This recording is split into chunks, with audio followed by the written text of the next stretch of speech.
Inilah berita terbaru dari mantan peragawati yang juga mantan istri pengusaha kondang Setiawan Jodi Sandi Harun. Sejak beberapa bulan lalu terdengar berita sumir kalau Sandi Harun diam-diam sudah menikah lagi dengan Tommy Soeharto yang saat ini berstatus sebagai tahanan di Pulau Nusa Kambangan. Isu ini muncul buntut dari santernya kabar kalau istri Tommy Soeharto Raden Ayu Ardia Pramesti Regita Cahyani atau Tata telah melahirkan anak ketiganya. Tapi desas-desus yang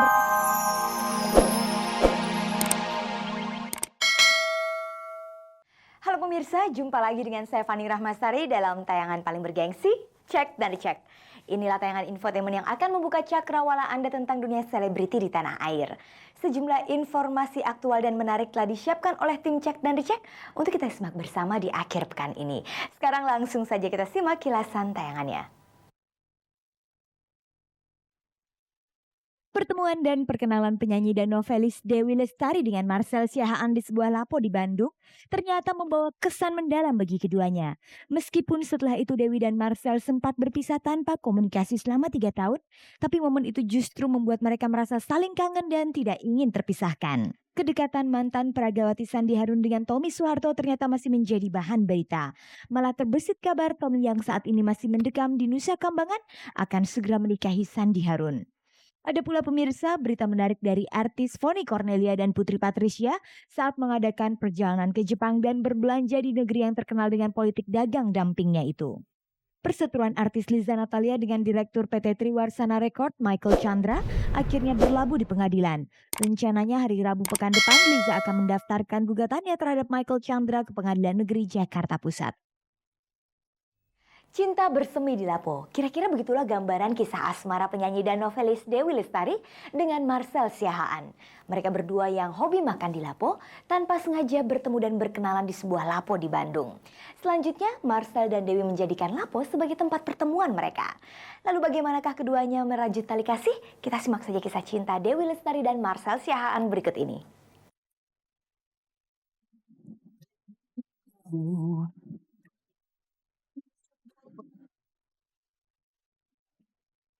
Tidak pernah terbesit dalam bayangan penyanyi berambut kribo Marcel Siahaan bisa menaklukkan hati novelis dan penyanyi kelompok RSD Dewi Lestari. Apalagi Dewi merupakan penyanyi favorit Marcel sejak ia masih duduk di bangku SMU. Kisah pertemuan dan perkenalan Marcel dengan Dewi sendiri terjadi pada medio 1999. Berawal ketika mereka sama-sama sedang makan di sebuah warung makan khas Batak Lapo di Bandung. Marcel yang melihat Dewi datang dan kenal dengan temannya langsung tergerak minta sang teman mengenalkan Dewi kepada dirinya. Beberapa hari setelah itu Dewi dan Marcel kembali bertemu. Kali ini di kampus tempat mereka kuliah. Mereka saling bertukar nomor telepon. Dari situlah Marcel mengajak Dewi untuk bertemu kembali di Lapo tempat pertemuan pertama mereka. Tapi sayang ketika waktunya tiba, mereka tidak jadi bertemu. Pasalnya setiap Marcel menelpon ke rumah Dewi yang dicarinya sedang tidak ada di rumah. Sedangkan Dewi menyangka Marcel tidak menelpon dirinya. Karena waktu itu saya ngerasa canggung dalam arti waktu itu saya punya pacar dan saya juga nggak tahu dia gimana. Dan waktu itu memang niat saya hanya sekedar untuk ngajak makan gitu. Saya telepon dan hanya sampai 3 kali ring saya tutup lagi karena canggung gitu. Dan setelah itu saya nggak nelpon lagi akhirnya. Ketika nggak ada, oh ya sudah berarti memang belum waktunya aja kita ketemu untuk makan bareng. Selama 3 tahun Marcel dan Dewi tidak pernah bertemu ataupun berkomunikasi. Sampai akhirnya mereka bertemu kembali di Jakarta pada acara promo film Andai Ia Tahu yang dibintangi oleh Marcel. Dari situlah Marcel dan Dewi membina kembali komunikasi yang sempat terputus. Dan kita ketemu di acara saya di Trans di halaman depan. Dia lagi promo film gitu.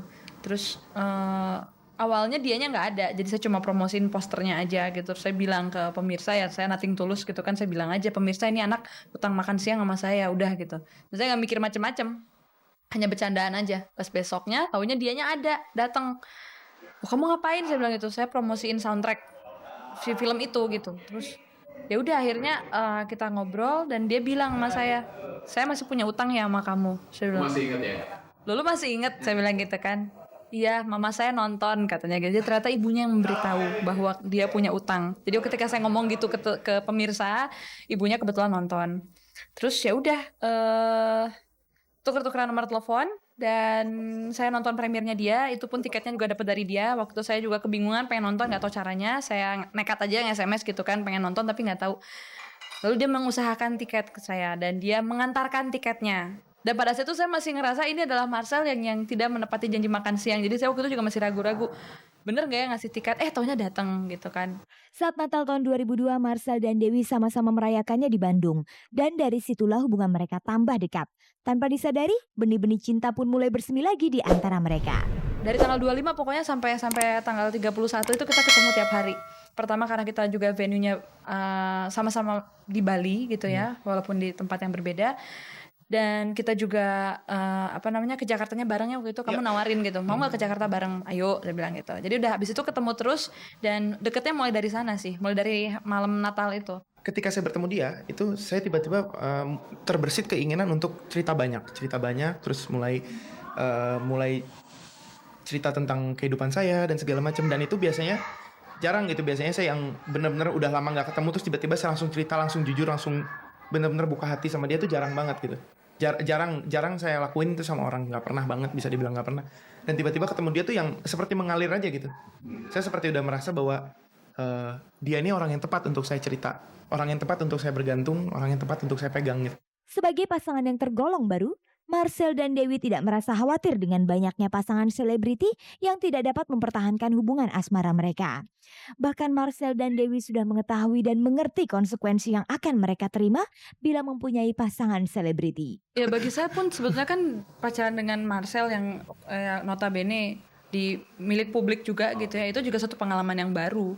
Terus terang saja treatment saya ada beberapa lah penyesuaian khusus yang mungkin tidak perlu saya lakukan kalau misalnya saya jalan dengan non public figure gitu ya. Tapi menurut saya public figure atau bukan, menu utamanya, resep utamanya itu adalah kedewasaan gitu loh. Yang penting saya dan dianya yang kuat gitu loh. Dalam arti saya punya hubungan komunikasi yang lancar dan juga berkepala dingin ya, nggak serba panas, eksplosif, lalu emosional dan sebagainya gitu. Kalau gitu sih mau public figure atau bukan, hancur-hancur pasti aja. hancur-hancur aja. Meskipun serius menjalani hubungannya, namun Marcel dan Dewi belum mau memastikan kapan mereka akan menikah. Yang ada dalam benak mereka adalah menjalani hubungan ini dengan sebaik mungkin. Yang pasti kita serius ya. Iya. Kita serius. Cuman untuk menargetkan kapan kita harus menikah itu kayaknya terlalu mengawang-awang. Mengawang-awang dalam arti kita tidak menargetkan. Kita punya target tapi kayaknya kita nggak perlu harus yakin pokoknya tanggal segini harus gini. Enggak.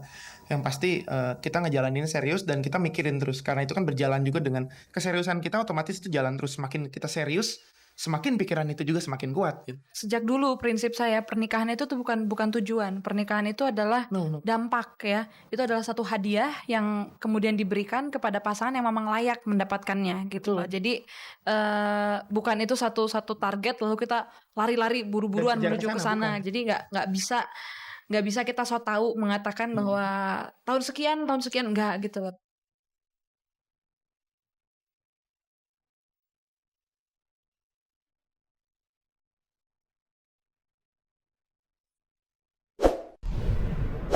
Pemirsa, meskipun Tommy Soeharto telah mendekam di LP Nusa Kambangan, namun berita kedekatannya dengan mantan peragawati Sandi Harun sepertinya tidak pernah surut.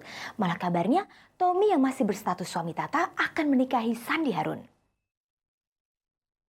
Inilah berita terbaru dari mantan peragawati yang juga mantan istri pengusaha kondang Setiawan Jodi, Sandi Harun.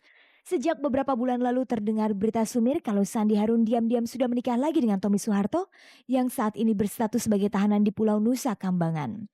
Isu ini muncul buntut dari santernya kabar kalau istri Tommy Soeharto, Raden Ayu Ardia Pramesti Regita Cahyani atau Tata, telah melahirkan anak ketiganya. Tapi desas-desus yang berkembang mengatakan kalau anak ketiga Tata itu bukanlah anak Tommy Soeharto. Dan memang sejak Tommy Soeharto tertangkap 28 November 2001 lalu, sempat muncul berita kalau Tata ingin bercerai dari Tommy. Benarkah begitu? Tentang kebenaran isu tersebut memang tidak pernah diperoleh konfirmasi langsung dari pihak Tata dan keluarganya maupun dari pihak Tommy Soeharto. Tapi indikasi kebenaran berita itu dikaitkan dengan kepindahan Tata serta anak-anaknya ke rumah orang tuanya di daerah Pasar Minggu. Sejak Tommy resmi menjadi tahanan Nusa Kambangan, Tata tidak lagi tinggal di rumah Tommy di Jalan Cendana. Fakta lain yang menyangkut ketidakharmonisan rumah tangga Tata dan Tommy juga dikaitkan dengan keberangkatan Tata menunaikan ibadah haji akhir Januari lalu. Saat Tata mengadakan acara syukuran menjelang keberangkatannya ke Tanah Suci Mekah, tidak terlihat seorang pun keluarga Cendana muncul di rumah orang tua Tata. Ternyata walau Tommy Soeharto saat ini berada di Pulau Nusa Kambangan, desas-desus kehidupan pribadinya tidak pernah berhenti dikejar media. Setelah berita keretakan rumah tangganya dengan Tata, kini Tommy diberitakan telah menikah diam-diam dengan Sandi Harun, mantan istri Setiawan Jodi yang sempat diketahui publik menjalin hubungan dekat dengan Tommy semasa buron.